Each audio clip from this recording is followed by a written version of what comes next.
But I grew up in a really highly dysfunctional home. So my parents were constantly fighting and I didn't know how to deal with that really. I was just doing my best to navigate through it. And I kind of just suffered in silence for most of my life with that experience. I didn't express it to anybody else. It was like I ended up using singing as my outlet to be able to process my emotions and what I was experiencing at home. I had this instinct of to be self-healing because no one in my environment didn't have the tools, let's say, to be able to change what was happening. And so I was like, I'm gonna do it for myself. What does a dysfunctional family look like? The way that I would describe the differences between a functional family and a dysfunctional family, the way that you choose to actively communicate and repair when conflict happens. What could be happening in the nervous mind of a parent going through the situation? Yeah. How would you explain that on a close to scientific level with the relationship with their nervous mind? It depends from one person to the next because everybody's nervous system, we often don't think that anger is a stress response state, but it is. So stress response is your body observes something within the environment that it thinks is a threat. That triggers your stress response state. Your nervous system goes into that fight or flight zone, what I like to also call fear response states. Okay. Then you've got the three others, which not a lot of people talk about, are... Laura, welcome. Thank you. I'm very excited to be here with you guys. There's so much to unpack. I remember when we had the intro call with you. Yeah. I was like, oh my God, I can't wait to get into that podcast. There's so many facets of Laura. But to begin with, how would you introduce yourself to the world today? Yeah, for sure. So my full name is Laura Lee Peters. So my professional background is in holistic nutrition, and I'm also a trauma-informed somatic practitioner. And I dabble in sound healing on the side as well, which is the little piece of woo-woo that I like to include in all of my work. And I'm really helping people to break free, or what I like to call rebel, from chronic stress, anxiety, and people-pleasing tendencies. If we go back in time in your story, can you tell us a bit about younger version of Laura, how you grew up, family, the childhood era of your life, basically? Yeah, for sure. So super, super young, obviously it was every kid just living my best life. But I grew up in a really highly dysfunctional home. So my parents were constantly fighting and I didn't know how to deal with that really. I was just doing my best to navigate through it and kind of stay out of their way when I was really young. But as I started getting a little bit older, I started getting brought into that, which really started impacting my mental health. And I struggled really badly for most of my life with anxious depression. So if you guys don't really know what that is, it's kind of where you flip-flop back and forth between being hyperly anxious and then being depressed for periods of time. So you have these roller coaster kind of waves. And I kind of just suffered in silence for most of my life with that experience. I didn't express it to anybody else. It was this is just what I'm dealing with and I have to deal with it alone. It was something that I kind of just automatically knew that it was mine. And I also repeatedly heard of within my home not to talk about what was happening at home. So for me, I was very conditioned of stay silent. Do not use your voice. Do not tell anybody what you're feeling or experiencing in your life. Just be the happy, perfect little girl and everybody will love you and everything's going to be fine. And that kind of worked, quote unquote, for many years. I was the ultimate people pleaser to just make sure that my parents were happy and everybody else was happy, but I kept self-sacrificing. And I ended up using my voice in another way. So I always sang. So from the time that I was very, very young, I loved to sing. I was oh my God, I want to be like Christina Aguilera and Alicia Keys and Beyonce and all these huge pop stars. And my mom heard that I could sing. And so she actually was let's put you into singing lessons. Anyways, I ended up using singing as my outlet to be able to process my emotions and what I was experiencing at home. And that was really my only way. And I would write my own music. And again, I wouldn't share it, but that was my process. And many, many years later, fast forward, I felt within myself that I needed to make a huge change, which is when I then decided to break free from everybody telling me you're going to be this famous singer to pivoting and being I'm going to study nutrition. And I had this instinct of to be self-healing because no one in my environment was wanting, or not wanting, but didn't have the tools, let's say, to be able to change what was happening. And so I was I'm going to do it for myself. Yeah. So what was it that got you to switch over to nutrition and to study nutrition? I think for me, it was again, like I started like using Google when I was probably like mid high school to try and figure out what was happening in my home. I was like, I need to figure out how I can cope because I didn't have any tools or anybody around me that was kind of guiding me. Okay. And I started just researching like an insane amount of hours I would just spend in my room Googling. And I was also researching the behaviors within my parents. So I was trying to figure out, okay, does my mom have a personality disorder? Like all of these different things based off, again, what I was witnessing and like, how can I support this person? How, like, what are the symptoms or effects that it could have on other people? So I was really just trying to equip myself to be able to better handle what was happening. For you, but also to support other people, it Exactly. seems. And you keep saying anxiety and depression, right? Yeah. What would be your definition? I'm not equipped to like give one, but how would you differentiate the two? So for me, anxiety is fear on overdrive.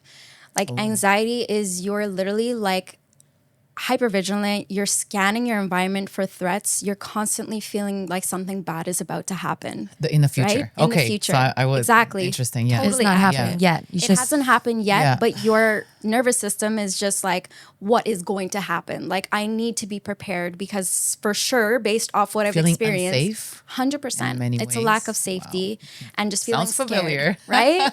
and then for depression, it's really interesting because a lot of people will use that description, and I had read that for many years of like depression is you're living in the past. I think in some cases that's true, but in my personal experience, that's not what the case was.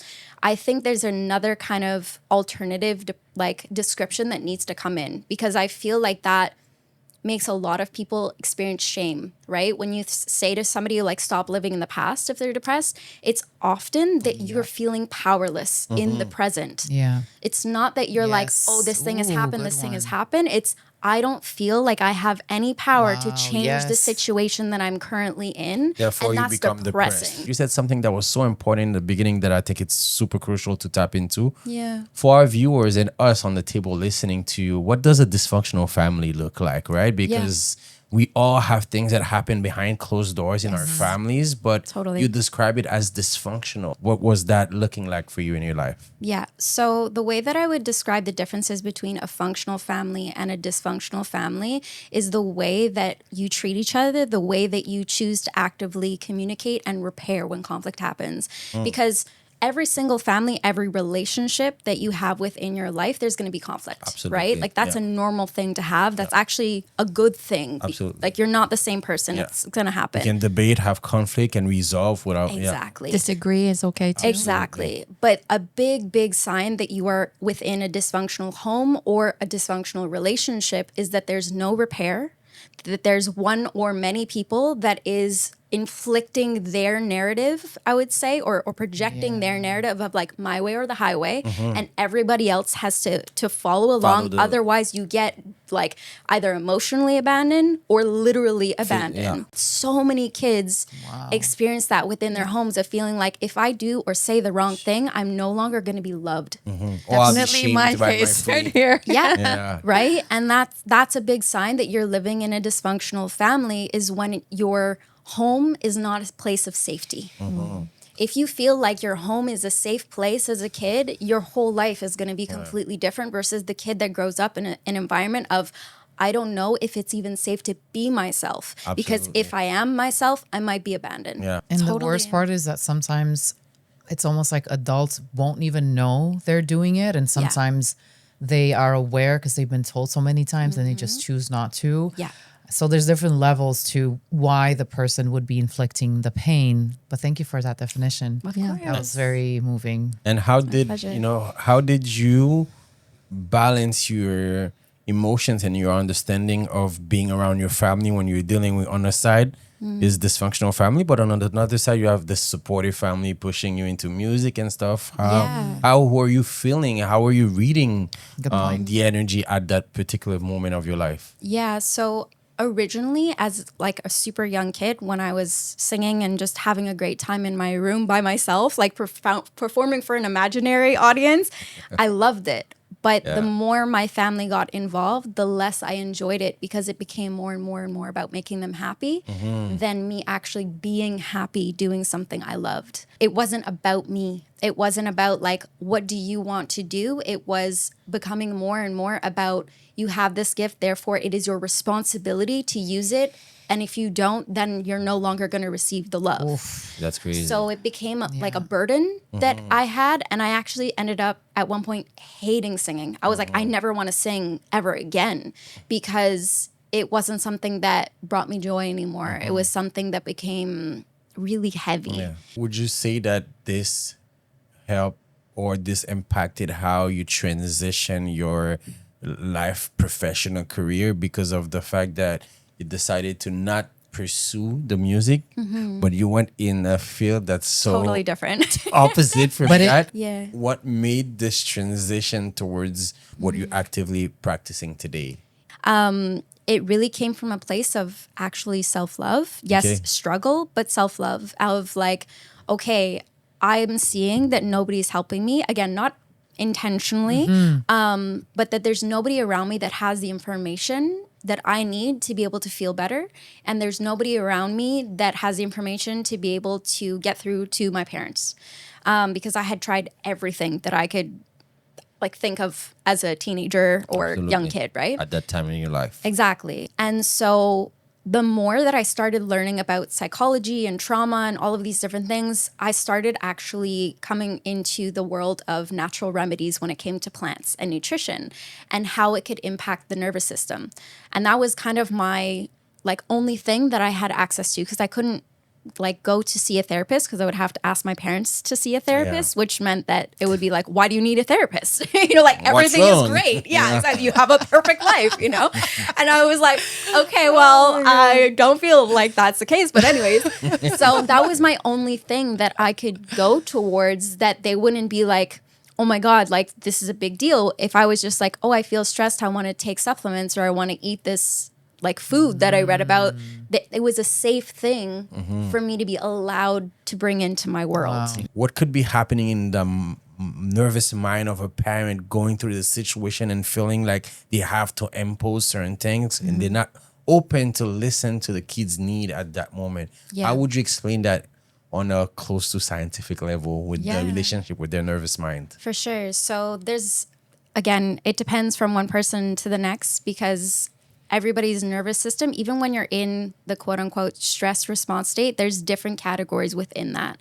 Like we often think of just fight or flight, but there's 5 primary stress states. I was gonna say, wait a second, what do you mean stress response? Can you tell us the Can you difference? explain the 5? Yeah, can you tell us for what are sure. the 5? For sure. So I actually have a workshop that I teach about this, but to go like on a very summarized version of it, when we think about the stress response states, we think often those fight or flight, right? Like I'm stressed out.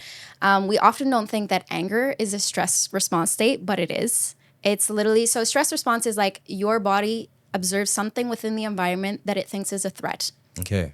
That triggers your stress response state. Your nervous system goes into that fight or flight zone, what I like to also call fear response states. So you have that fight state, you have the flight, which is like avoidance, like procrastination is also a big thing when it comes to flight. Like you might literally feel like you want to go for a walk all of a sudden or go for a jog and you're like, why do I feel like I want to do anything but this thing? That's your flight response coming up. Then you've got the 3 others, which not a lot of people talk about, are fawn, which is people pleasing. So for all the people pleasers that are out there, know that it's not like a personality flaw. It is a stress response state, people pleasing. And it's not something that we consciously choose. It's just something that we learned essentially to keep us safe. Often we learn it when we're very, very young. And then you've also got the freeze state and the shutdown states, which are very similar. But if you go and you look at nature, for example, you'll see all of the animals, they have these same stress response states hardwired into Playing them. dead. That's one of them. Exactly. So that would be the shutdown state. Yeah. So it's like or it could be freeze because they're very similar. But What's the difference between the 2 of them? yeah, so with the freeze state, your body is hoping that the predator won't notice you. So like, let's say that you have like a big lion that walks past the studio right now. Your body, when you think about that, like what happens in your body when you imagine, like, let's say there's a lion right here. Just like tune in, and what happens to your body? Freeze. You literally feel like frozen and you can't move, right? Like it's like the response is there, it's natural, and it's like, okay, hopefully they won't notice me. Yeah. The shutdown is, okay, they have noticed me. I'm screwed. I know I can't fight. I'm not strong enough to fight off a lion. I know I can't run away because clearly I'm not that fast. And like people I'm gonna make pleasing is not. myself invisible. It's one step further. So the shutdown is literally your nervous system's like, I'm about to die. Like it is the worst case scenario, and it's turning everything offline so that when that lion eats you, you will feel as least of the experience as possible, and that you won't remember the experience. So your memory gets heavily impacted, and that's why a lot of people that experience like traumatic experiences can't remember the details of it, because often they go into that shutdown state, which can feel even more traumatizing, because you're like, I feel in my body that I went through this incredibly traumatic moment, but I can't remember the details. I can remember the edges of it.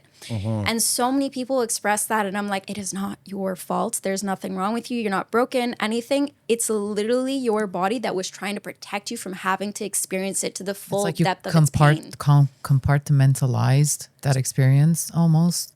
It's not even compartmentalizing. For you to forget it almost. It's like It's basically, an you instinct know, to keep you protected. yeah, it's like, you know, it's going to be so freaking painful. You Yeah. rather not remember. Yeah. You rather not register or document it. You so just you shut down. you zone out. You block it out. Disassociation. Yeah, you Block leave it out. your body. Disassociate. That's the word Exactly. I was looking for. Yeah. Do you feel that it's a mechanical reaction caused by the body, or would you say it's like almost another soul that take over your body and It's a stress response. It's a human Yeah. side. Yeah. It's like the human. Yeah, Biological. Exactly. It is biological. It's hardwired into our nervous systems. It's not something that we can ever consciously choose. It's probably how our ancestors survived a long time It is. ago. It's a survival mechanism. That's all that they are. It's all of those responses are there to keep us alive and keep us safe. let's say you're in a situation where you're catching someone in a moment doing an action. Like I'll give you an example. In a relationship,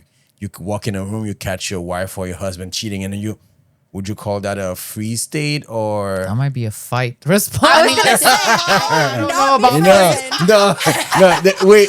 Men I'm would not, fight. I'm not talking about the. Too, actually. I mean, yeah. There's the jumping right away, but No. sometimes you see the one. It's like And you get frozen out of shock, right? Yeah. That's the initial response. Potentially. Yeah, for sure. And that could be 100% like the first response, and then it takes you a second to process, and then you go into that fight state, Yeah. right? Yeah. Not always, but that's Yeah. very typical. Yeah. so you can jump into different states basically Yes. based Yes. on what you're going through. Exactly. And the really cool thing, well, for me, it's cool, is that you can also be in what's called blended states. So, Interesting. Blended state. yeah. So, for example, the fawn state is technically a blended state. So, people pleasing. So, it's literally like somebody comes in and they're like, oh, do you want to go to like dinner at this place?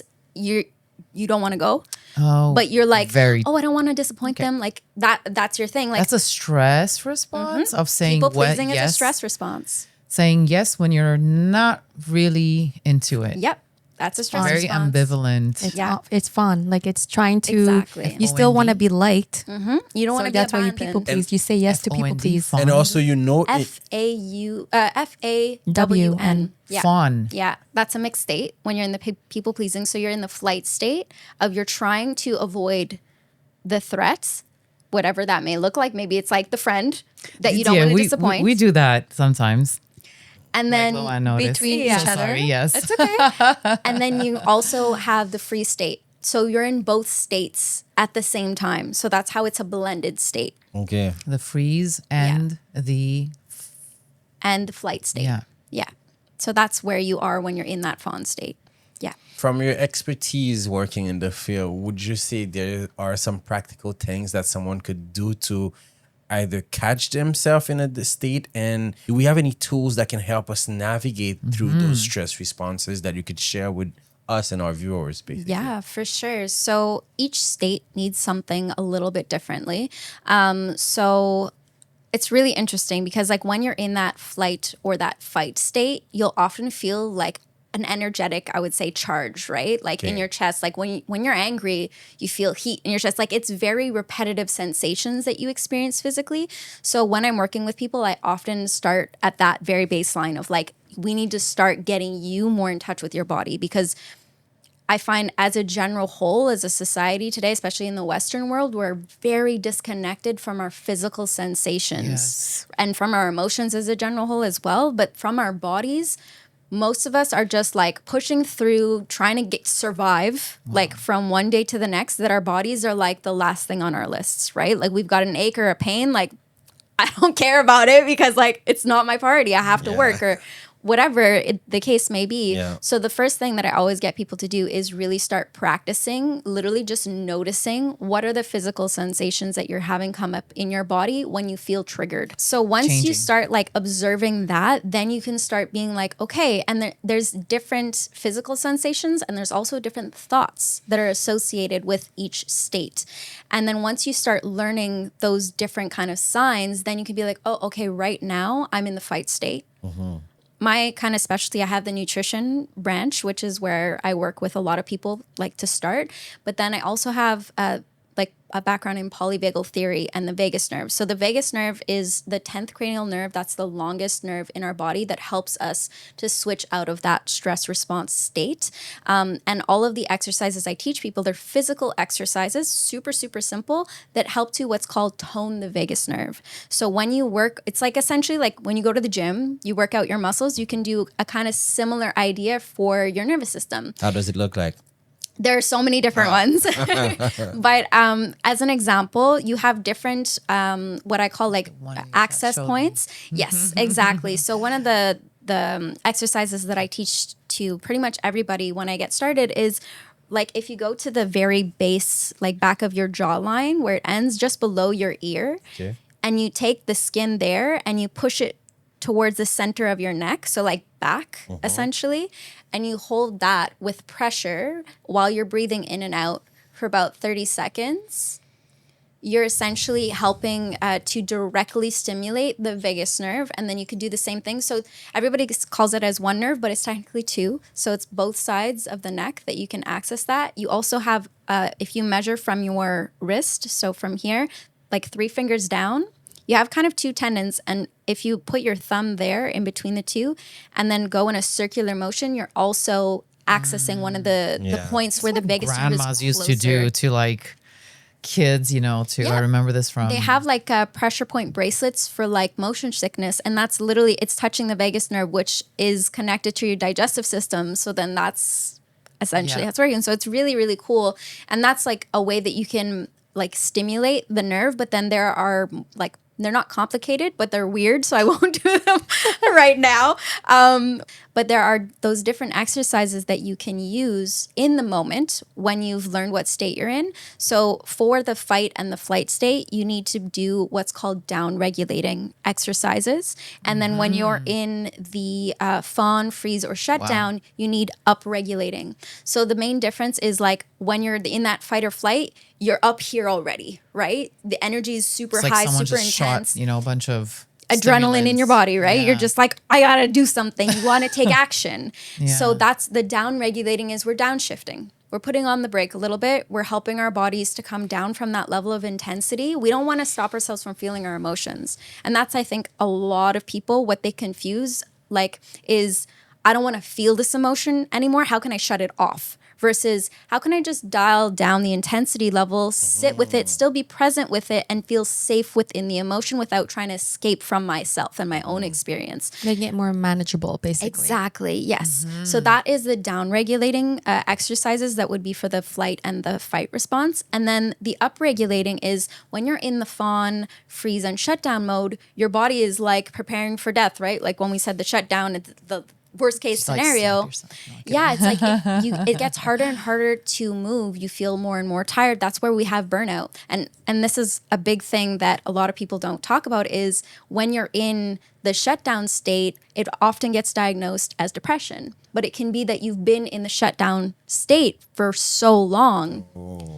And because when you're in the shutdown state, your thoughts become very, very, very dark. Yeah. And it's you literally are preparing for death. Absolutely. Right? Yeah. And so when you start learning about it from a nervous system perspective, you're like, oh my God, it's not a personality flaw. It's like my nervous system is just in need of support. And I'm like, I wish more people knew this. And I wish I had access to that info back then. What's your opinion on why is this information so like not In the closet, not or- accessible to everyone to learn how to better react with themselves? Yeah, so I think it's really just, unfortunately, time, right? Like any type of research before it reaches the masses, like I'm not the norm in the sense that I am addicted to research.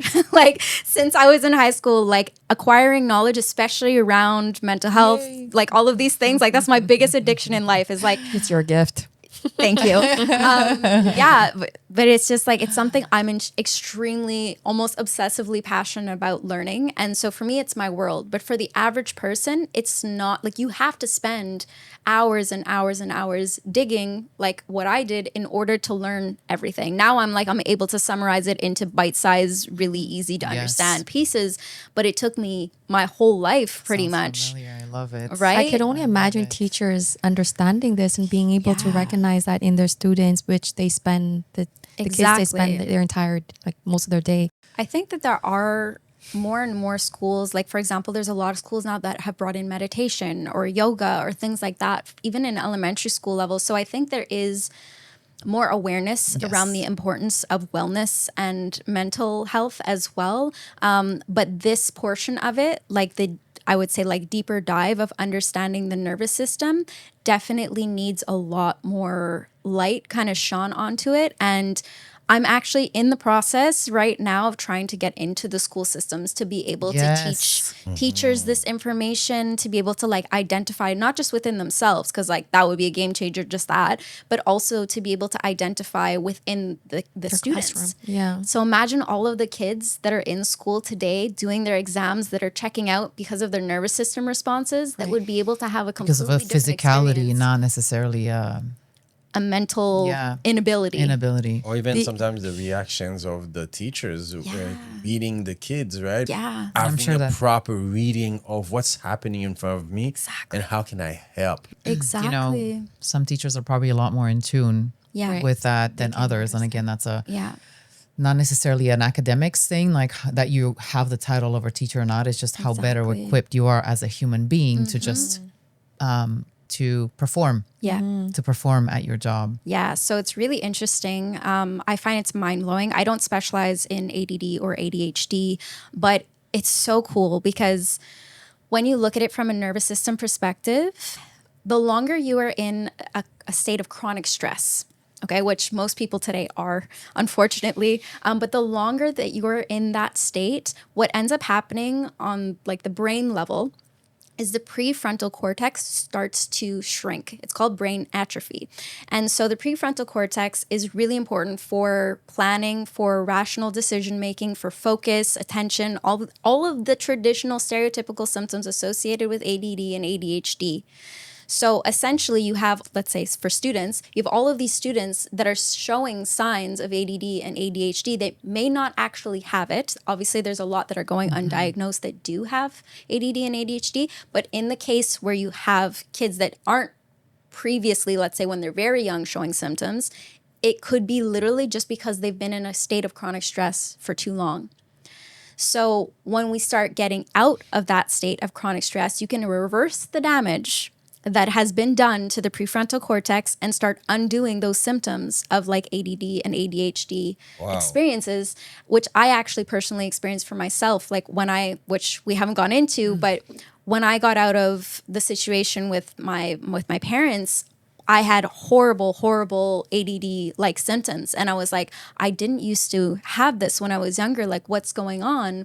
And that was a part that I ended up learning. And I was like, wow, when I was able to reverse it. And I was like, imagine the amount of people, again, that would benefit from learning this information and how many lives would be positively impacted by having access to this information. I'm like, it's so mind-blowing to me that it's not more widespread, but That's the goal, right? To spread it. And I wanted to ask you a question. Yeah. If you can help me lead you there. Of course. What were you going through as a traumatic experience with your parents, and how did you get out of it? What helped you get out of it? Yeah. So for me, when it came, so both my parents came from really abusive households in different ways. And I won't go into extreme detail because they were very, very traumatic. Like, my mom ended up in the newspaper. Her childhood was so devastatingly traumatic. Like, I would never wish upon anybody what she had to live through. And I have incredible amounts of compassion and empathy for both of them, because I know, like, the fact that they are the way they are today is actually a miracle. Even though they caused incredible amounts of pain, they were doing the best given what they went through, right? But to get back to your question, in terms of what I was dealing with them, as simply as I could possibly explain it, was their unhealed wounds.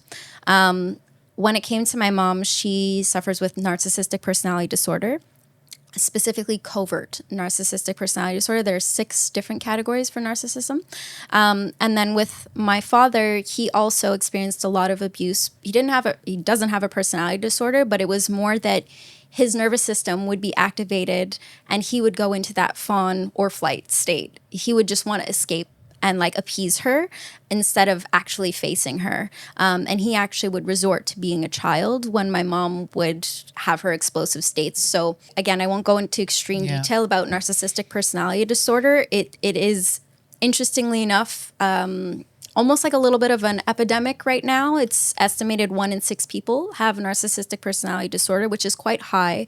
And there's kind of a spectrum of like level of intensity. And again, there's those different categories as well. And that's kind of an important piece to keep in mind. But how did that reflect in the interaction with you personally? Yeah. So when you grow up with a parent that has narcissistic personality disorder, it really impacts your mental health because they live in almost an alternative version of reality. And you are forced to live in that version of reality with them. And if you don't, you get tortured. And that sounds like a very big word and dramatic word to use, but that is what it is. They literally, okay, as an example, let's say. Yes, please. Sorry? I said yes, please. Okay.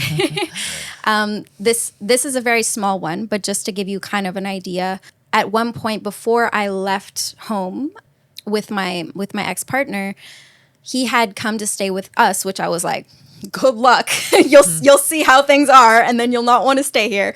And that turned out exactly to be the case. But we had moved into a room in the basement of my parents' house, and we went to hang up a TV on the wall, and we didn't ask permission or her opinion of the height of where to hang the TV.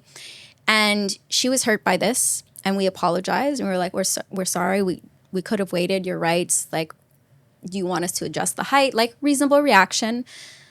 It's not a matter of proving whether you're right or you're wrong or any of that. The apology doesn't mean anything. If you have hurt a narcissist, at least this is the case with a covert narcissist, if you have hurt them, it doesn't matter what you say. Their goal is now to do everything in their power to hurt you, but to a point that you have an actual mental breakdown. Like, their goal is to break you. Like, imagine, like, if you watch those movies where somebody's in like a room being tortured by somebody, that's what it's like. And that sounds dramatic, but it's exactly what it's like to experience having a narcissistic parent. They torture you for hours and hours, sometimes days, sometimes weeks on end about the same thing. And it's a cycle. So essentially... What? Wow. So it'll be like, you hung the TV at this thing, you didn't listen to me, I'm hurt. And then you apologize. And then, no, you're not hearing me. And I'm like, okay, I'm sorry, I didn't hear you, right? Can you explain to me? I really want to understand. They say word for word the exact same thing. You're like, okay, yeah, I thought I understood that. That's why I said this. No, you didn't hear me. And it goes this cycle. And then eventually you're like. You mean for a few minutes? For hours and hours. Sometimes you get kept up all night. Sometimes you get, okay, we're okay right now. Then it continues the next day. It's the goal is to break you to the point where you grovel and you're like, I'm so sorry. Like, you're crying. And then when they break you, then they shame you for it. They shame you for your response. So let's say as a kid, for me, she started doing this to me when I was about 11 years old. So as a kid, normal reaction after receiving the same thing over and over again, hearing the same thing, anybody would break down, either get angry or start crying. If I would start crying, she'd be like, oh, you're being so dramatic. Are you really crying right now? But you're hurting me. And so everything becomes about what your reactions and how your reactions are the problem. And it is like literally, you sit there and you're like, how is this even happening right now that I'm not able to get through? But they're the person that's saying that I'm not hearing them. And no matter what you say, doesn't matter. Until they get the reaction that they want, until they break you in the way that they want you to be broken, it won't stop. You start to question yourself. And so they literally make you not trust your own judgment anymore. You don't know what's real anymore. You think their word is the truth and that you are the crazy one, and they make you crazy. And so there are 4 possible outcomes. This is like a dark fact, but it gave me a lot of hope when I was at the very beginning stages of my healing journey. And I was obsessively learning everything I could about narcissism. And it was like, there are 4 possible outcomes when you leave a narcissistic abusive relationship. 1, you have a mental breakdown. I was like, check. 2, you take your life, which I almost did. Thankfully, I didn't. 3, you become a narcissist yourself. Or 4, you heal. And I was terrified that I was going to become exactly like her. So terrified. And I was like, I'm going to do everything I possibly can to be the polar opposite of her. And obviously, like, there will always be parts of my mom that are in me, and there's so many beautiful good parts of her. And this is a thing too that I want to kind of emphasize about narcissistic personality disorder or any mental health condition, which is there will always be good in every single person, right? Even if somebody has mental illness, there's still these beautiful parts. And I think that's also why a lot of people stay in abusive relationships for long periods of time, is because they cling on to the goodness within the person. Makes sense. But if there's a part of a person that's destroying you, obviously we hope that we have the strength and the people around us to encourage us to leave. Yeah. You know, I want to add on to that because sometimes there's, again, various degrees of these types of interactions. And especially with our parents, you have more of a tendency to try to resolve these or to be faced with them over and over. And, you know, that's one path. But this can happen sometimes in, working relationships, in friendships as well. I mean, one example that comes to mind is when I had a roommate in which things ended badly to the point where cops were involved. Wow. And I had a similar moment with her when I was speaking to her, and I was like, that's not reality. I felt immediately, and it didn't last months, or it lasted like a week. Okay. And then things. So this was meaning it was maybe 1 or 2 conversations when I picked up on it right away that I need to separate myself from this person. To this day, you know, we haven't really spoken since, but I still appreciated the good sides of her. Also, it ended so badly that we don't speak again, but you still had moments with that person. And when you heal or just really take the time to do some introspective about situations, and I understand that those were her demons and not mine. And it's still okay to have good memories of that person, regardless of whether they're in your life or not. Exactly. And that's the thing, like today, like before, when I used to think of my parents, it was pure pain. Like I just felt devastated and so much heartbreak. And now I'm like, I feel love. Like I literally, like my mom is not in my life anymore because I have to protect my own mental health. But literally, I'll just be like, love you, mom. Like when I think of her, I see something that makes me think of her. And I'll just be like, hope you're good, mom. You know, like I hope you're happy. Absolutely. Like whatever thought that comes through. But like now I feel pure love for her, because if I think about it, I'm like, oh, what she must be living with inside of her every day. When anger transforms to empathy. Yeah. I hear so much courage in this entire story. The fact that, you know, here's this whole childhood or experience that you had that is just so traumatic, but you actually went out there and look for solutions or find ways to help yourself, empower yourself, learn and heal. And it sounded like you went, full blown, how can I help myself? How can I not become like my mom? And just hearing you talk about how you have so much love for her now, despite everything that happened, is very telling about how much you've healed. Thank you. And grown from that. So I honestly commend you so much for that. Thank you so much. Would you say those dark moments that you've been through in your life were necessary to kind of help you activate your spiritual gifts that you practice today? Let's talk about that a little bit. That's another journey. Yeah, definitely. My spiritual gifts were something that I had since I was even younger than the music, I would say, gift that came in.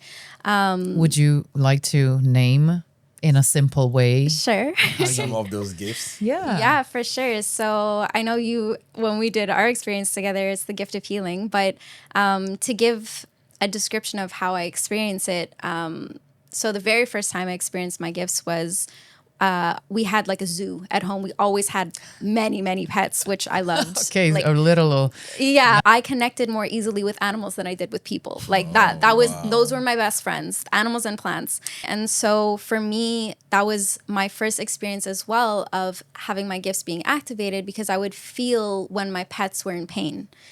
And my hands would get really hot. Like literally just like it would feel like instantly like my hands were on fire. And I would get this like intuitive instinct, like go and put your hands over your pet. It's going to help them feel better. Oh my gosh. And in my head, I was like, this is my imagination. Like, there's no way this is real. Like, I've seen one too many superhero movies. Like, Too many fiction. Exactly. And so I would just do it, but then I would actually feel a shift within myself, and I would notice that they would then get up and be moving and seem happier. So I was like, oh, cool. Like, maybe it works. And then as I got older, I started like seeing things and like hearing things like for other people. And I was like, this is really weird. I don't really know what this is about. And then I started actually telling my mom about it, because her whole side of the family was very spiritually gifted. And that was around what age you started hearing and seeing things? Early high school. Okay. And so I was like, I was like, is this my imagination and all of this stuff? And then my mom was like, nope, this is my side of the family. We have this gift. And then I started being like, okay, like, can I practice like my, my healing stuff on you? And she was like, for sure. So then I started working and like practicing when I would sense that there was issues in her body that were happening.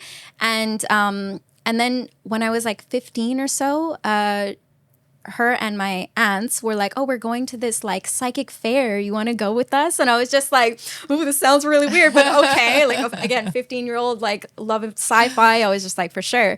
And I went and I was like, whoa, this is like a real thing. Like, there's actually people that do this for like work, and like, what? And so I'm not alone in my I was like, maybe it's not just in my visions? head, and my mom was like, do you want to have a session with a medium? And I was like, again, your mom, so interestingly. so polarizing, right? Right? Like half the time pure love, and that was the very confusing thing too, like pure love, like wanting the absolute best, but then when she got activated, her wounds got activated.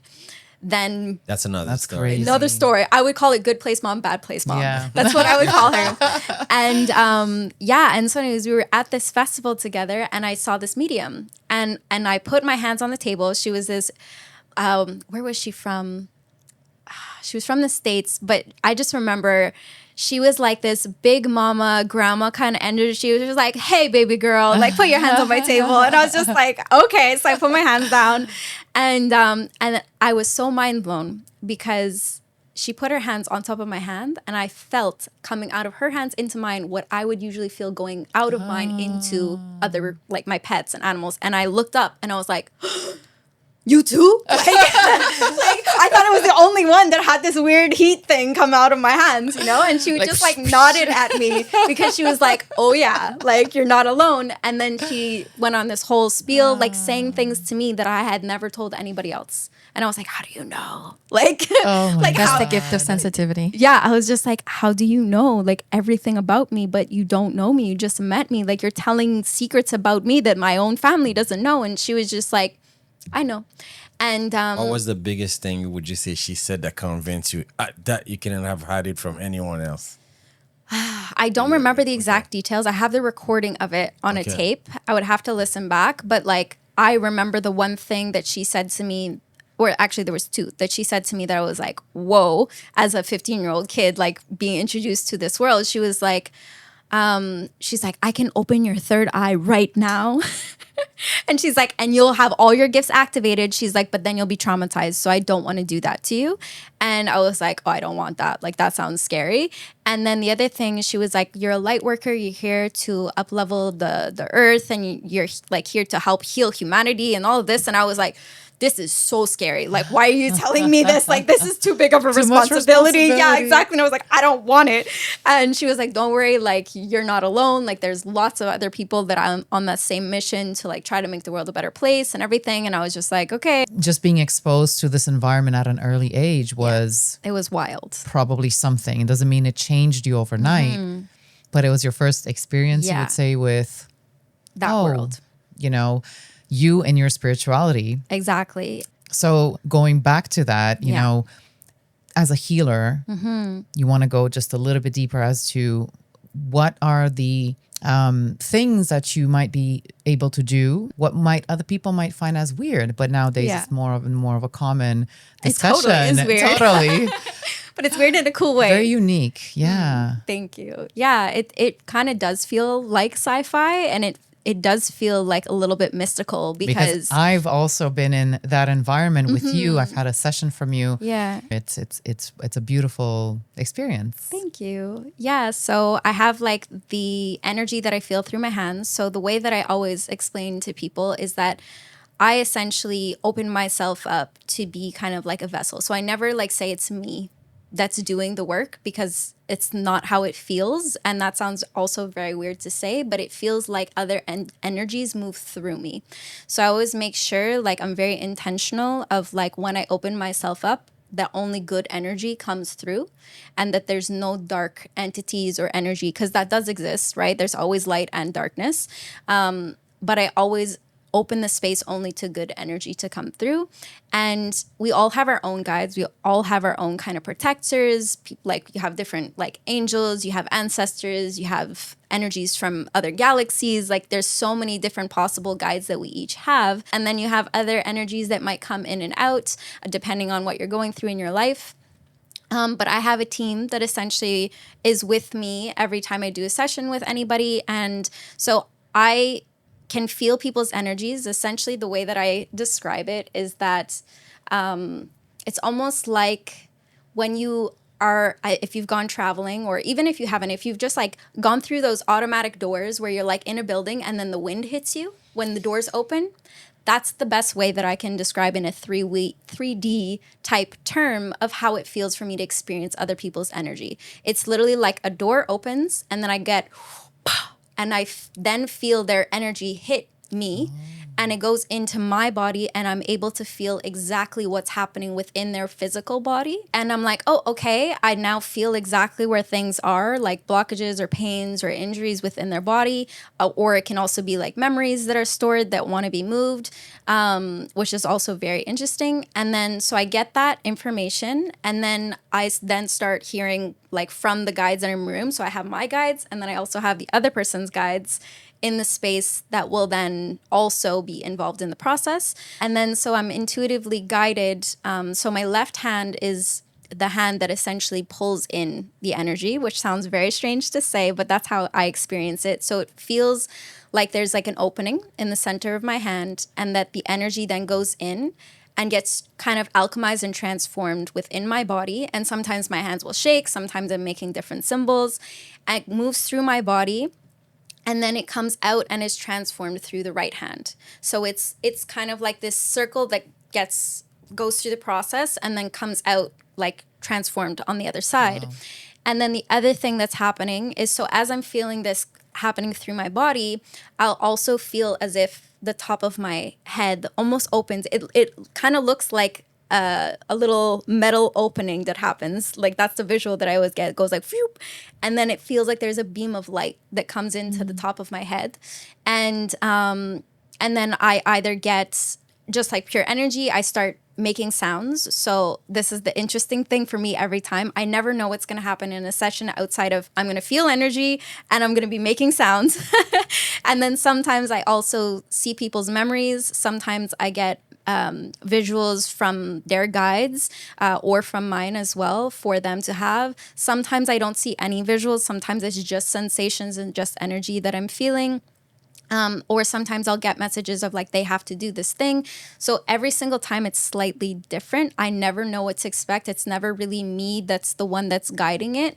It's like, I'm just the vessel and whatever comes through, comes through. How does that help your clients? Like you find when you're doing these healing sessions, Yeah. the intention is to bring healing. Yes. And what have some of your clients experienced as a positive outcome from that? I'm sure potentially maybe not every single time. Yeah. But in their own words, potentially, you know, as a feedback. Yeah. I think it's really depending from person to person. Like a big comment that I'll get, which I know you had mentioned as in like your experience as well, is like, it just feels very magical. Like that is the thing that everybody will be like, whoa, like your voice was making weird sounds, but it sounded really cool. And like being in a do you sci-fi speak movie. that And like, is that a language? When did you learn that Yeah, language? It sounds exactly. like you just came out of a movie. Yeah. But very natural. Like nothing Exactly. seems like a performance. And I think as Yeah. an open-minded person, I definitely picked up on that. Yeah, so I think like that's a big thing that most people will say is like, well, it felt really magical. But then you have people that like, and I don't have the explanation for this, but there are some people that I'm able to see their memories that come through as if I'm seeing them clear as day, like a movie in my head. Like one of the crazy Forgotten memories for them or active memories? active memories. So one of the craziest experiences that I ever had, I was doing this session. So I always tell people like, don't tell me anything before doing a session with me because I don't want you to feed me information. Like I don't want to like put anything, you know, like just come with a blank slate if possible. So the less I know, the better. And so I had this woman, I'd never met her before. And I was doing a session with her and I was guided to go towards her head. And when I got to her head, I was crouched down on the ground and I came to, so she was on the table, let's say here, and my hand came to about here around her head. And then I started feeling the whole right side of my face going numb. And then I started feeling as if a man was punching me in my face. And I had this memory coming of this man literally beating into the side of her face. And my instincts, my nervous system was like, what's happening? Like I felt the physical pain as if I was experiencing it. And everything in my own body was like, leave the room, like you're being attacked. And like the guides were there and they were like, nope, this is not your experience. You're simply seeing, Reliving. yeah, and experiencing something that she lived. Stay calm, breathe, it's going to pass. And you're helping her to unlock this from her energy field. And I was just like, okay, trust. Like, this doesn't make any sense, but trust it. And so anyways, finished doing the whole session. And then she sat up and I was like, okay, I don't know if this is going to resonate with you at all, but this is what I saw. This is what I felt. And I'll never forget, like her face was just like pure shock. And she looked at me and she just started nodding. She was like, that was my ex-husband. And I was like, how is this possible? Like, it doesn't make sense. And I had like a lot of other experiences with other people where it was the same kind of idea where it would be like, I would have these memories or see people in their lives to a detail that did not make sense. And I don't have the explanation for that. And again, this is not every person. Sometimes I literally see nothing, but just feel the energy and get the sounds that come through. And it's wild. It's such a wild experience that I will never be able to explain. And part of me doesn't want to be able to because I'm like, it's so magical. Like, I'm like, ooh. But I'm very grateful that I get to have that experience with other people because I'm like, what's going to happen? Exactly. You know? I have 2 questions for you because you Yeah, said of so many course. things I want to unpack. Yes. The first question is, what was the first sign that something beyond the physical was guiding you? Because you talk about having guides with me, having ancestors you call angels, but Yeah. what was the first sign that you had that something else beyond the physical was guiding you? Yeah. And how did you came to the conclusion of calling them guides or whatever the name you're using today, right? Yeah, I saw. Okay, so I'm like, where do I even start? The first sign. The very first time that I was questioning, let's say, that there was something beyond the 3D was not too long after that I saw that medium. Sorry, I'm going to cut you here because some of our audiences are not yet introduced to the world. Because if you tell me 3D and I'm someone else, I may be thinking talking about the reality. 3D glasses. So say, like, help reality. me understand, like in everyday Physical world. reality. Yeah, in we can physical touch, reality. feel the senses. So we Yeah. So I 3D? wonder if I can explain the 3 gifts that you Yes. actually brought up. Okay. Because, and I actually have a question for the other people who might have these gifts as well. Yeah. So specifically Laura has 3 gifts. And the first one is the one where you felt with your hands, which is the gift of healing. This is this natural ability to move or manipulate energy for physical healing to happen. And often people will feel heated, or when they see something wrong, they have this tendency to want to move their hands towards to help feel it. And you talked about that with your animals. So that specifically is the gift of healing. But then Laura also receives messages from the non-physical realm. This is the gift of sensitivity. So there are healers who only have the gift of healing, but they don't receive messages.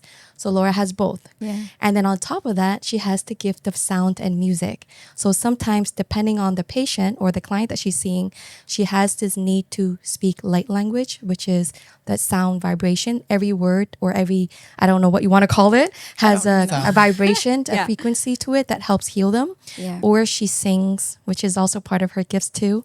So these are like the 3 gifts that Laura has, and with different situations, she will be activated some of these gifts, but not all healers have all 3 of this.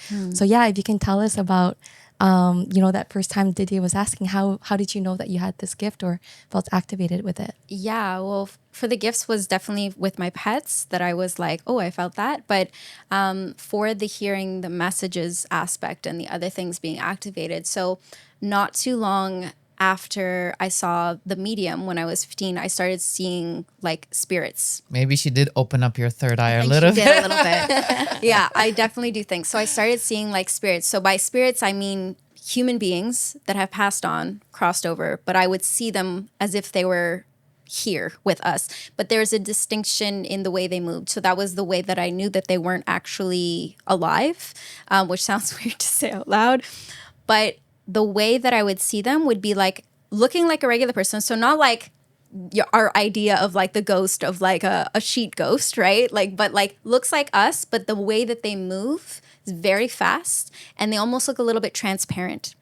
Just a little bit, not a lot. Like It depended. So there were some that literally looked like you, but the only difference was the speed. And I can feel also like in terms of their energy, I just felt intuitively like this person is not really here. And then I'd look and they'd be gone. So that was the first thing. And I started feeling like actually as if they were physically able to like touch my body, like, but they weren't there. And I was like, this is freaky. I don't want this. And then was it scary for you at first? yeah, when I was in high school, I was terrified experiencing that. And then I had a really scary experience. And so I literally said to my guides, I was like, guides, I don't want to see spirits anymore. I don't want to be able to feel them. And I don't want to be able to hear them unless it's done in a very gentle, subtle way. Like, I don't want to be scared with my gifts. Otherwise, I want nothing to do with them. And so then I stopped seeing spirits as if they were in the room and instead would see them as if they were on a projector screen. But it's interesting you said that you spoke to your guide. So you already had Intuitively, that. I felt it. Okay. Yeah. So I hadn't seen or had any direct experiences with them yet. My first big experience where I was like, oh yeah, guides are legit. Okay.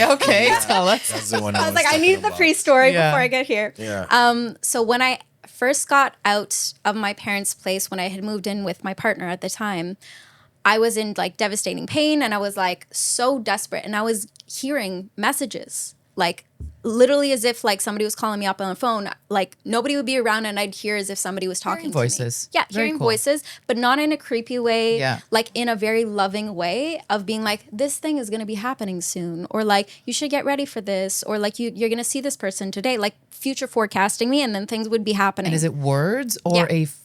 It was words. Okay, It was cool. like full sentences, and I'd just be like, okay, is this legit? Is this all in my head? Like, is this my own intuition? Like, I didn't know, you know, but it was like, it felt like it was coming from outside of me and being plopped down into my head. And I was just like, am I crazy? And what do I do, you know? And so then I was like, I'm going to book a session with a medium, and I'm going to essentially just be like, tell me what your guides or whatever are hearing and seeing. I'm not going to give you any info. Just go. And then he shared all of this info. He literally like verbatim said to me all of the things that I had been hearing. And I was like, okay, this is good confirmation to hear. I'm not going to say anything else. And he, like, I remember he was like, my guides are like having a party because they're so excited that you've called me, because they know this is your initiation of you activating, like starting to activate your gifts. And I was like, oh, like, I don't want this. Like, this is not what I signed up for in life. Like, I don't want to be the weird spiritual girl. Like, that's not what I want to be. Here it goes. No. Yeah, right? And so anyways, I get off the phone with him, and then I go, and my partner at the time was sitting on the sofa in our living room. I'm standing, and I'm starting to tell him all of the things that the medium said to me.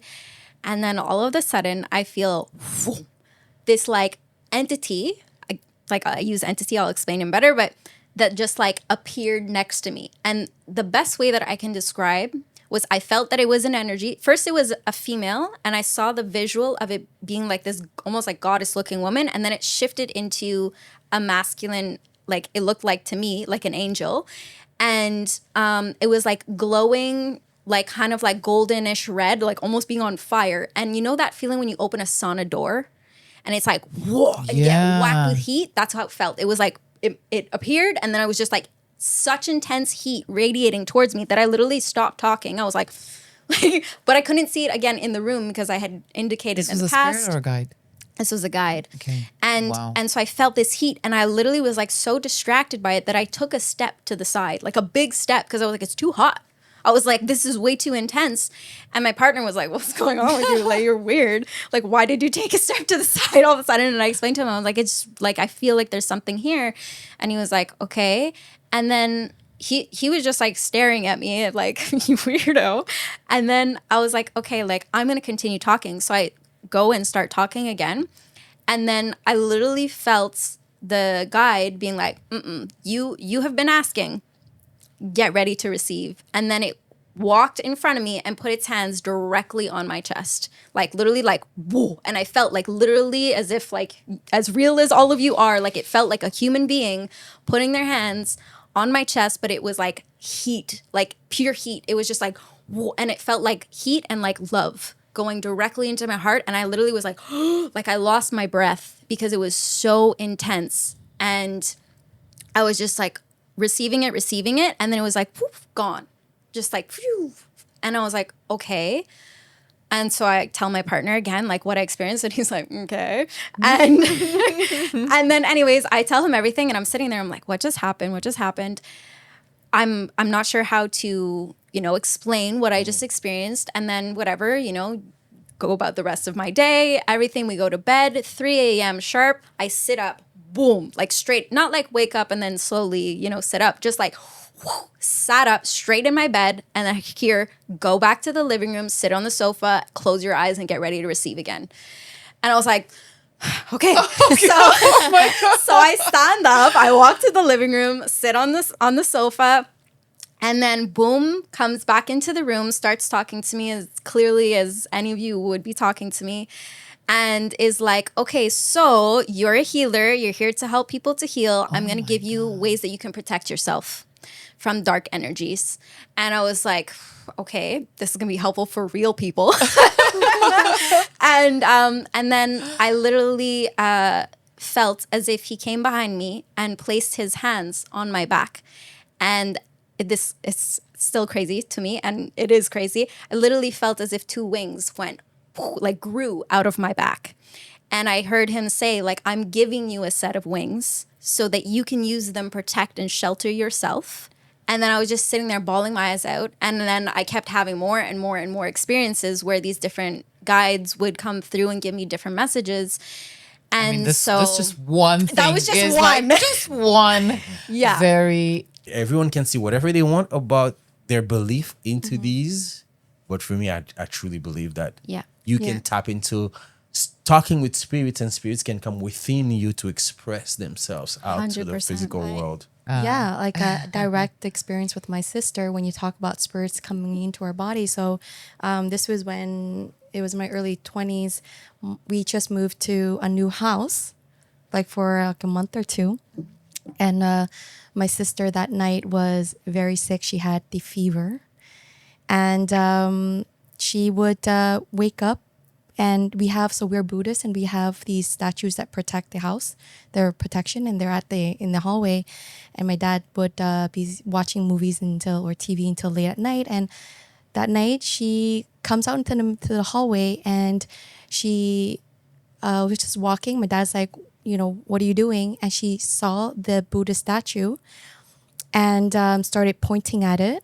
Started screaming. Her tongue stuck out, her eyes huge, and she's screaming and pointing at it.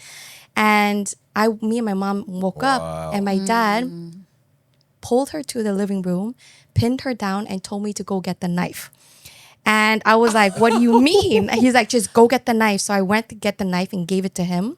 And when I went into the living room, I saw my sister. She did not look like my sister. Wow. She looked like a man. Her eyes were like wide open. Her tongue was out. She was screaming. My dad was pinning her down, took the knife and then pointed at her and was like, who the fuck are you? Like, who are you? Wow. And he was like so like confident. Yeah. Like, you are not supposed to be here.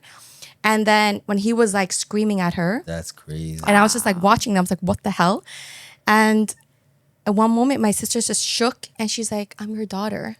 So she had no idea how she got to the living room. And I remember clearly, that was not my sister. She was possessed. She was possessed. Yeah. And so what I've, through all the years that I've been doing this work, I know that when we have a weak energetic boundary, it's easier for the spirits to come through. Yeah. And often with just intention, like a very strong intention, you can build that protection around you. Some people who have these gifts, they would even get blessed pendants or items that they carry with them, so they're even more protected because they have these gifts where they're even more connected. So they would have these protection that it could be, a pendant, it could be a crystal, it could be anything that's meaningful for them that's blessed, and it protects their energy field. So Did that change the trajectory of your sister's perception or curiosity around these? she doesn't remember anything. thing I was Okay, so gonna that's the say. thing. So She was that's like, interesting. What do you mean? How did I get here? So she doesn't even. She hears my story. When I tell her, she's like, you're crazy. Yeah. She says she doesn't remember. That's wild. Have you ever felt like during a session with someone where you could Exposed? sense that there was some dark energy or dark entities surrounding these people where you were trying to heal? Yeah, so I'm very, very careful with who I do sessions with exactly for that reason, because I'm able to feel people's energy, like I had said, like that wave that hits my energy. And so if I sense that there is a dark entity attached to somebody, I don't even mention my gifts because I'm like, I don't want to bring that into my field because I will be experiencing it. And then that means that I am responsible for transforming that energy within me. And it's painful for me physically if I have to deal with that. I've had a few experiences where, like, for example, gonna sound so extreme woo-woo. True. Yeah, true. But I spent like a couple of summers where I would be invited to go to these retreats and I would be doing healings for everybody at the retreats while I was there. So it was like my exchange, like come to the retreat for free, but you do like work while you're there, right? And I had a few experiences where there were people that were at these retreats that they had things attached to them. And I would get the full visions of seeing it. So there was one gentleman in particular that I was like, whoa, like it was my first time experiencing it.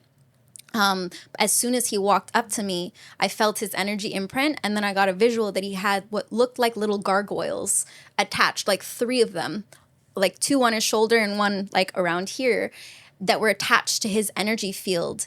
And like I was like, oh my goodness, like I literally saw them, and I was like, they're literal like demonic kind of little entities that are attached to this person's energy. And he was the one person that I was like, I can't do a session for him because I know that then they can come into mine. And although there are ways that I can, again, transform, let's say, those entities, I don't actively seek it. There are people that will work specifically with dark energies. There are people who are gifted to work with that type of, I guess, energy, like you said. Or Mine. But that's problem, not something but that's not yours. Like, you know it. How Like, do you people even who know? have this gift, they just know it inside where their gift would need to be. Exactly. It's needed. And I have a few friends that's all they do. They They literally detach little gremlins from other people's energies. literally they get Very called cool. when there's like dark entities attached to people. Like the whole idea of like exorcism, like it's legit. Oh my Like it's crazy. And like part of me has questioned too, like, right? Because on the very physical realm, everything that I know about mental health and the nervous system, Right. I'm like, there's so much that we can look at on that side and touch upon. But then I'm like, on the energetic side of things, I'm like, I wonder if there's equally as many people that have these, dark energies that are in their fields, that if they were to clear them out, that their mental health would just magically get so much better, or if those entities come in more easily because the person already is in a state of mental It's almost like you would disease. look, I'm going to make a statement, which is, I know you, I can call you my friend. And I believe what you say is true. And I'm sure that you are definitely not the first nor the only one out there with these type of abilities. Yeah. And I can only imagine what kind of a world that you just basically touched upon would be, where we can bridge, the physical, the 3D, and what you can touch and feel and measure, Yes. and the more woo-woo experiences that many of us are having, and potentially can help support, our physical existence, right? Because you have 2 options when you hear about stories like these, is that you're completely dismissing the person and what they're saying, and that they're venting it, and that they're crazy, and that they're lying to us, which is a hard pill to swallow.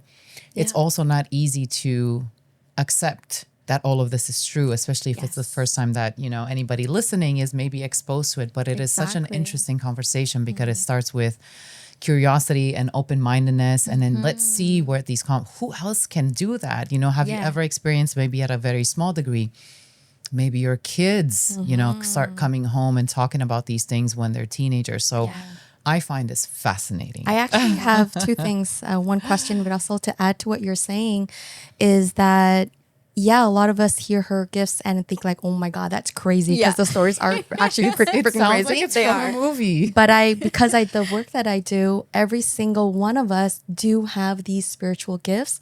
They just look different, they sound different, and they show up differently.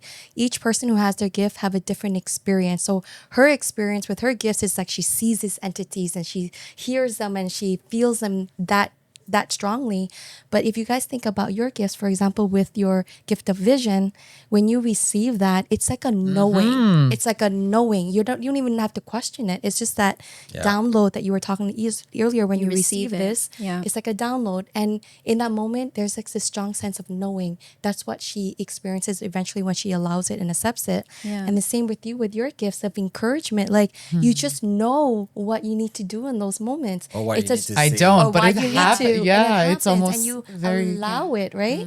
So I would say all of these gifts are the holder experiences it differently, and it shows up differently in the stories that we share about our gifts. Some people will call it intuition. Yes. This is that strong Hallelujah. sense of knowing information that you we can't receive it. measure. Yep. And It's all of felt. this is connected to the energy field that we are all connected to. How would you both explain those spiritual gifts to a skeptic person who only believes in true science-based information, right? Because we're talking about 3D realm, the reality versus the 5D. But how would you explain that to a skeptic that relies more on science-based information?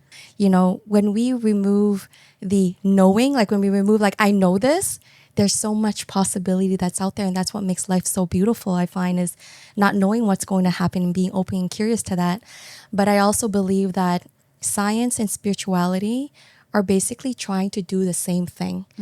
Both is trying to understand the world that we live in, just in very different approaches. So it's not even about like, is this right or that right? You're both right. It's just that you're taking different approaches to understand language to the world it. that we're in. So that's how I see it.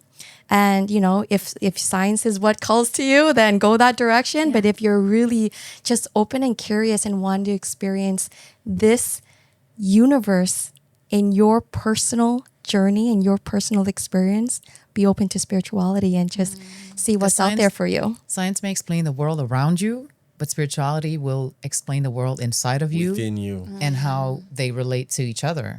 But I do have a question for you, Laura. So when we talk about all these gifts that you have, you know, and I believe that we're all born gifted, but some of our gifts are a lot more spiritual or more special.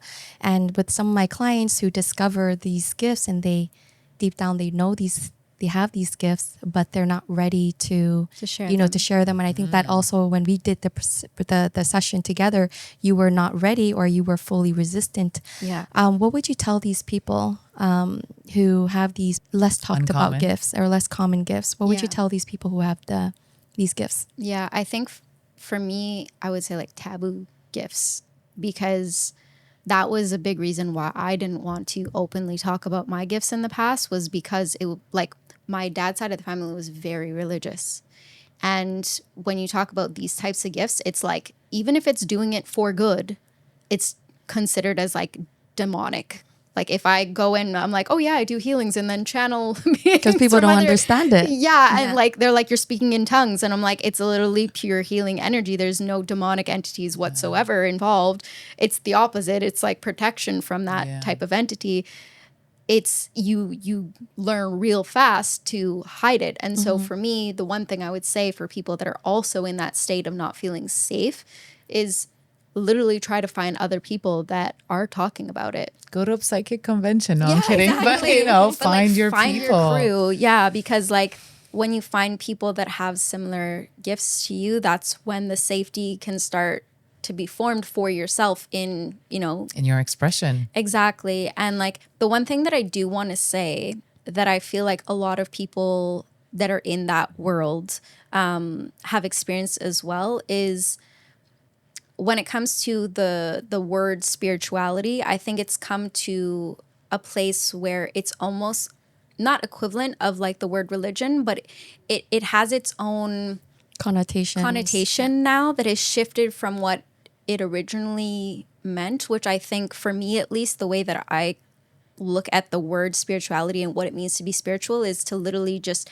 believe that there's something bigger than yourself, something that we can't fully explain, and that connects us all in some way. And for me, it's as simple as that in terms of how I define spirituality. Yes. And as a spiritual experience, for me, I describe it as connection, as trying to be a kind person, as trying to live as moving love, I would say. That is my definition of what it means to be a spiritual person. But I think that the word spirituality has kind of gained a negative connotation around it as being something that can kind of be manipulative of people's fears or desires. And like I had that experience when I first got into the spiritual world, because like anything, right? Like our desires can be kind of used against us sometimes.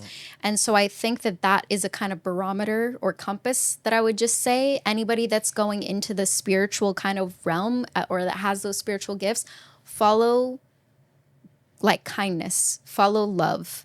If there's any element of fear that somebody's projecting onto you, or like very strict, like we don't do this, like very like dogma kind of vibe of like you have to do these exact practices or wear this exact talisman to be protected. Like it is your personal experience with whatever the divine is, and your experience of trying to be kind and loving towards others. Like if somebody's trying to instill fear in you in the name of spirituality, that's a big red flag. Like, don't go to those people. Those are not your people. I wanted to ask you, have you learned to create any connection between nervous system healing and spiritual healing? Have you found a way to combine these two? Yeah, so what I usually do at the beginning of any of my energy healing sessions or sound healing sessions is I always lead people through nervous system exercises to help their system to feel safe to receive the energy. Relax your body so that heart can get the light in. Yeah, and also because like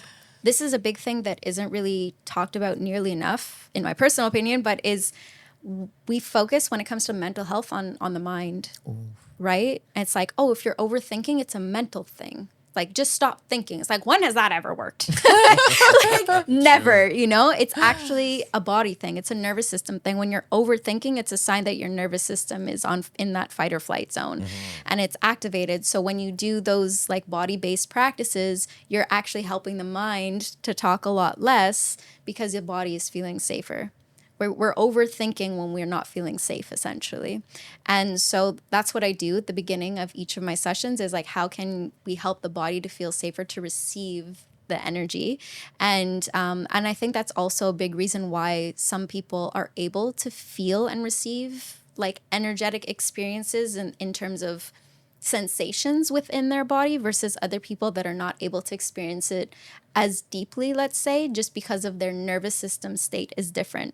And I think that the more that we help to repair the nervous system and help the nervous system to feel safer, the more we'll be able to connect with our own bodies and also with the divine. So would you be able to gift us and our audience with a quick practice or a quick example of something that can help us to put us in a state or to deal with the nervous mind? What are the things that maybe you do in your practices or with some client? Yeah, for sure. I can show and we would follow your lead. Yeah, definitely. So I can show you like one of the very first exercises I ever learned. Actually, it was so mind-blowing. I was connected with somebody that specialized in polyvagal theory, and she was like, okay, tell me a story of trauma that's really on your mind. And I was like, oh, great. And she's like, tell it normally, and then I'm going to get you to tell it again, but then I'm going to guide you through these exercises. And it was crazy. The difference in terms of that intensity level just gets dialed down, like I would say at least by 50%. And that's what most people report actually after they start doing vagus nerve practices. They're like, symptoms drop down, intensity levels drop down by about 50%, which is mind-blowing when you think about it. Like, that's a big difference. And so that's what I experienced. And so I'll show it to you guys now. I call it Vagus Eyes. It's actually in my mini program. So I have on my website, it's called the Feelings First Aid Kit. So it's all simple somatic and vagus nerve exercises that you can do. And I categorize it based off of the nervous system state and the emotion that you're experiencing. And this is one of them. So Vagus Eyes. So what you do is you interlace your fingers together. The mic is going to be in the way, but you then bring your hands behind your head. So at the very base of your skull, just supporting your neck. And then bring your elbows back so they're straight. And then without moving your head, so keep your head forward and straight, just moving your eyes, you're going to look towards your left elbow. So don't move your head at all. That's like the mind glitch. And then breathe in and out for a cycle of 3 breaths. Looking as far as you can to your elbow with just your eyes. Yeah. And then when you've finished breathing for those 3 cycles, you can let your arms drop down by your side. And then you might feel like lightheadedness. You might feel like you want to yawn or like just a gentle decompression. I was yawning. Yeah. So those are actually all signs that your nervous system has shifted states. So that is like a simple technique. And usually I would get people to then do opposite sides. So then go and do on the looking towards the right. We're in it now. Yeah. Whether it makes the cut or wanna not, be we won't even. know. Yeah, exactly. So you get my- both sides. Both. My body had the reflex again to Move your head. Move the head again. Yeah, exactly. So always remembering to keep the head straight. And you can also do this. For me, like one of the big challenges for a lot of people is like waking up in the morning and feeling like you're awake, but you're not actually awake yet. You know, like you're just like, I want to stay in bed for like 2 more hours. Yeah, there we go. Yay. So you've shifted states. So that's a big sign. If you feel that like urge to yawn, sighing, or like that lightheadedness, decompression, or having like a big swallow, like where you're just like, oh my God, I have so much saliva all of a sudden, I need to swallow. Those are all really subtle signs that you have shifted states. And so similarly to like working out, the more you practice those vagus nerve exercises, the more you're toning that vagus nerve, the more resilient your body becomes to stress and or emotionally triggering situations. So it's really a matter of practice and consistency.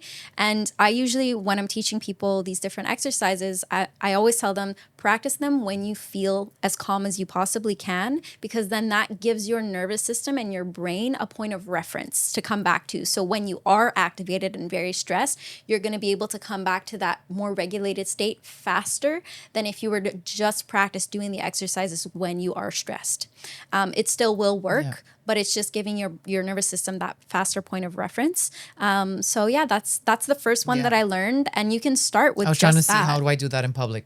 So what I was going to say is you can do that first thing in the morning with like even before getting out of bed. You literally lay in bed, put your arms back on your bed, and then just like do it before you even start your day. Yeah, so that becomes your starting point, not necessarily your everything else that runs into our mind. Yeah, and so you can do that, and then anytime you're feeling like really overwhelmed, then you can be like, okay, I'm going to take what it took like not even a minute and a half maybe, and you're giving your nervous system a little moment of decompression so that you don't get to that place where you're like, I am so overwhelmed, I now need to cry. You know, and obviously crying is not a bad thing. It's also a way your nervous system regulates itself. It's actually a really good thing to cry. But obviously we don't want to have to always go to that place, right? How do you envision the work that you did today as a light worker? How do you envision it in the next 5 years? Oh, that is a really good question. So interestingly enough, apparently all of my spiritual gifts are supposed to develop the most between the ages of 30 and 35. So I just turned 32. So I'm in the time frame where all of my gifts are going to be more activated. More sharpened. Yeah. So I'm like, okay, I signed up for this we go. apparently.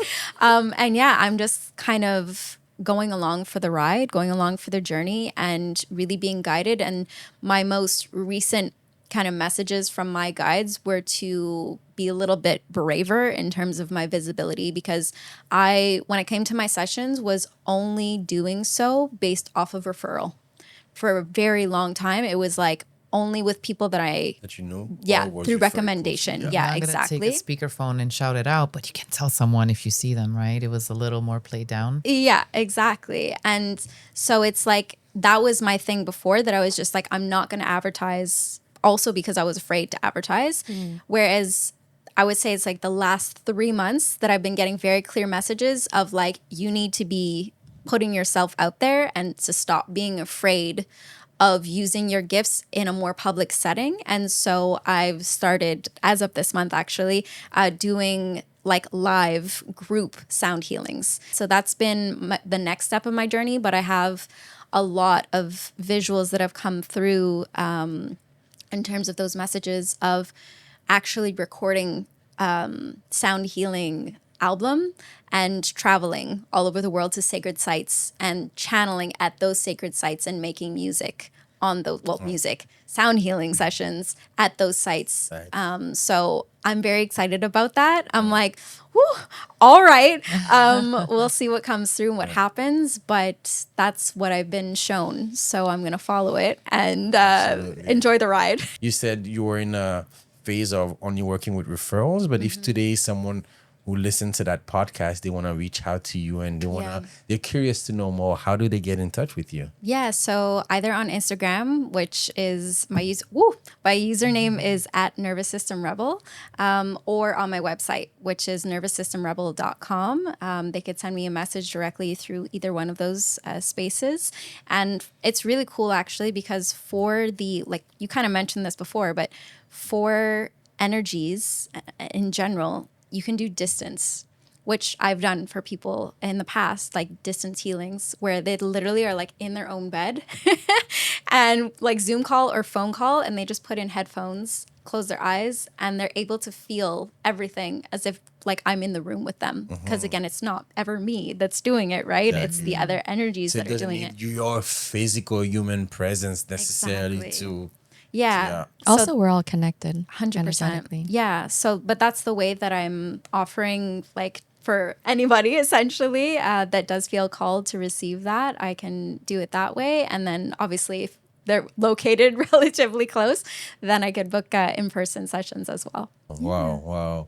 What a crazy ride today, this conversation. Beautiful conversation. Yeah. And I Thank you for Oh, joining thank you us. so Yeah, much like for I- having me. Scientific, It was I so feel fun. so much blessed for being able to be present in that moment and having those conversations that I think fills me with more desire of digging into that purpose, Yeah.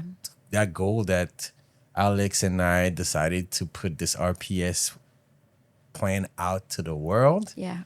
Having Luan with us also today.